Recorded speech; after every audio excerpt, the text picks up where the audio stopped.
There's a story that makes the rounds from time to time about a scientist who's giving a lecture about the origins of the universe.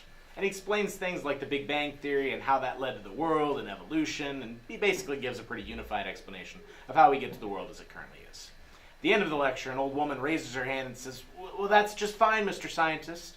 But the truth is, the world is a flat disc resting on the back of a giant turtle."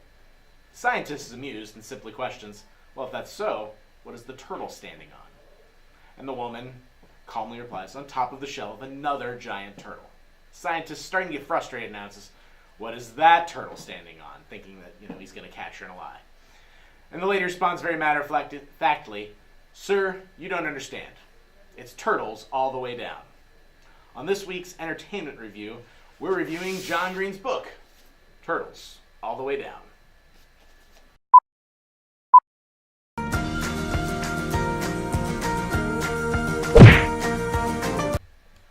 Turtles All the Way Down is John Green's fifth novel he wrote on his own, and he's also the co-author of two other books. He's most well known for his novel The Fault in Our Stars, published in 2012 and adapted into a film in 2014.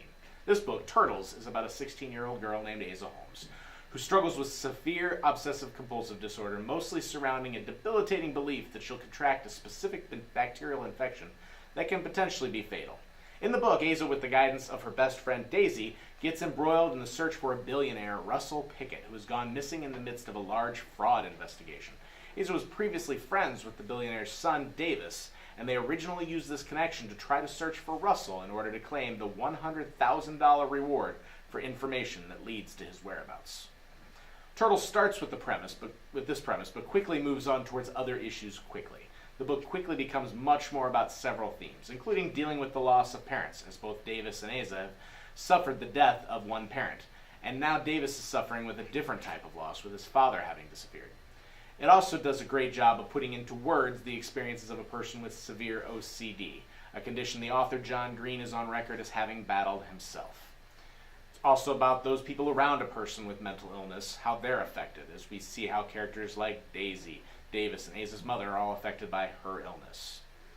John Green's style in this book is very similar to what I've grown accustomed to in reading his other books. As with most of his other books, most notably The Fault in Our Stars and An Abundance of Catherines, his main characters are teenagers who are incredibly well read.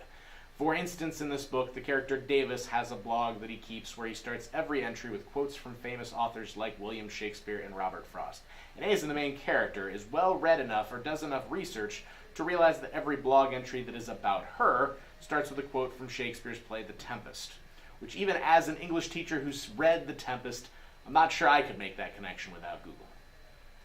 Furthermore, one thing John Green does an amazing job with is starting an idea that becomes more a metaphor for the larger issues his characters are working through.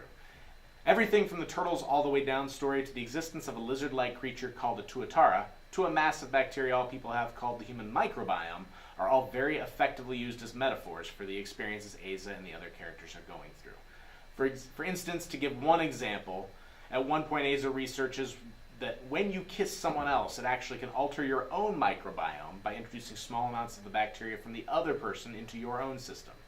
And this change is permanent. It's a great metaphor for the idea that any type of intimate relationship with another person is always likely to leave a person permanently changed, as that relationship and that person's effect on you becomes part of who you are.